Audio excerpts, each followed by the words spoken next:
Is Matthew Nyes ready to elevate his game to new levels? Let's break down the Leaf star comments and what other NHL superstars had to say from NHL Media Day in Las Vegas. You're listening to the Locked On Leafs podcast, part of the Locked On Podcast Network. It's your team every day.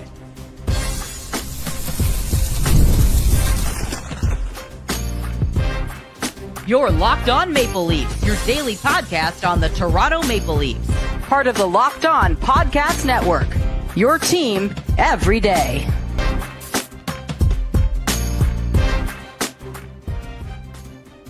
Hello and welcome into the Locked On Leafs podcast, a daily Maple Leaf-centric podcast hosted by myself, Mike DeStefano, and my co-host, Dave Morsuti. What's happening, buddy? How we feeling on a Tuesday? Feeling good, Players get to go and hang out in Las Vegas. Just didn't even provide an invite for us. Thanks, guys. No, we did not get to go. Although it is the NHL Media Tour, I feel like, realistically, if we would have applied for credentials, I think we could have had an opportunity to go down there most likely. Although this is a chance for them to kind of get some photo shoots in, and they're shooting a lot of stuff that gets shown way later. Like a lot of like ESPN's down there and TSN and Sportsnet. They're shooting a lot of their content this week, and that means that there's a lot going on in terms of players are speaking. And you're starting to hear from these guys as we ramp up toward training camp, which begins in a week. Like we'll be back to training camp and back in business within a week's time from now, Dave. And just a reminder, with training camp only a week away, the Locked On Leafs podcast is now a 5-day-a-week show, Monday through Friday, free and available wherever you get your podcasts. You can also find us on YouTube as well. And the Maple Leafs decided to send down Matthew Nyes to Vegas for the media tour as the Maple Leafs representative. What did you make of that decision? Nyes over Matthews. I thought it was kind of interesting. It's a funny thing. It was supposed to be Matthews. Yeah, what happened? Wish I knew, actually. I had no idea what happened with that. Maybe didn't feel like he want. I don't know. I wouldn't say I don't want to put words in anyone's mouth of whether he actually wanted to do it, but maybe something popped up. Maybe he's working on. He had something come up and he just wasn't able to do it. But nice for Matthew Nyes to be able to go and enjoy the time in Las Vegas. I'm sure that he got to do everything he wanted to do. I'd imagine so, including speaking to a lot of the media members, and he made some waves with some comments that he made down in Vegas, and we're gonna kind of break down those comments for you guys today and try and decide what does this mean. And it's interesting because I think Matthew Nyes is a player. We've spoken about this pretty well all summer.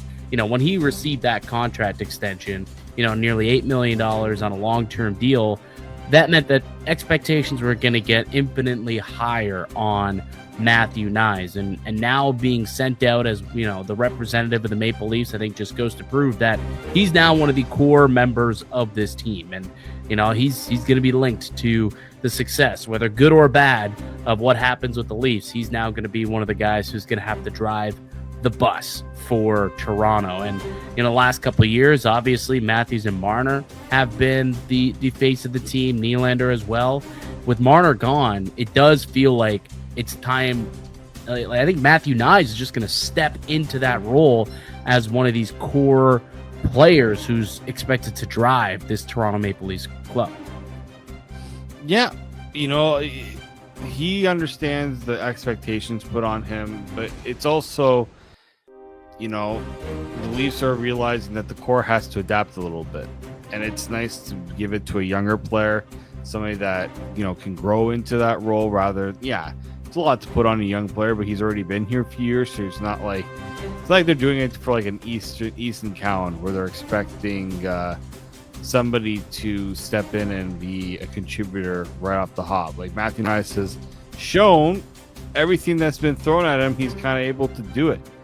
He hasn't shown an issue in terms of having the pressure getting to him. And I think that's probably why, they were comfortable with that long-term deal. And, it was a pay increase that, he's going to have to show a lot now. But I think he's shown that he's more than capable of it. Oh, 100%. And really, it's more of a just keep doing what you're doing, right? The progression will come naturally, with experience. He's only 22 years old. But the time he's 3, 4, 5 years into the league, he's going to know exactly what to do, how to, what to do on the ice, what to do off the ice. He'll be a great leader in the locker room, on the ice. He's going to be a great Maple Leaf. I have no doubt about that.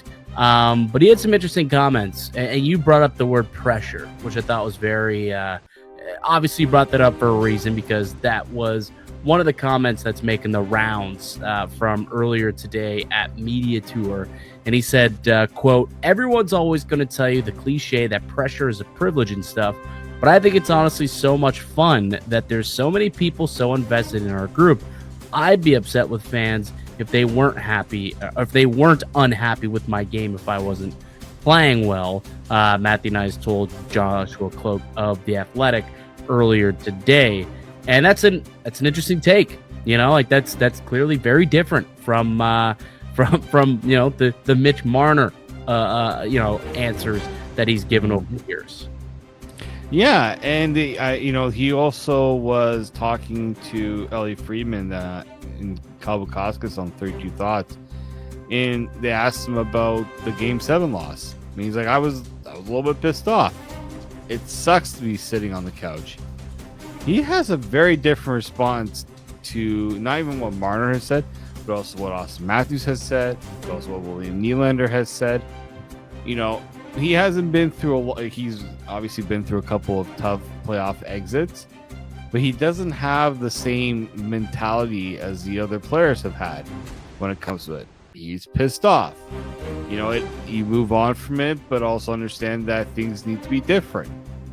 I think he gets it a lot more in terms of what is needed from himself, but also the rest of the team.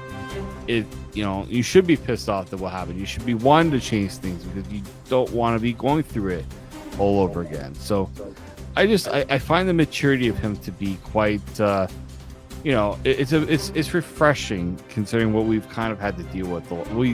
Not us have to deal with, but what we have seen from these players the last few years.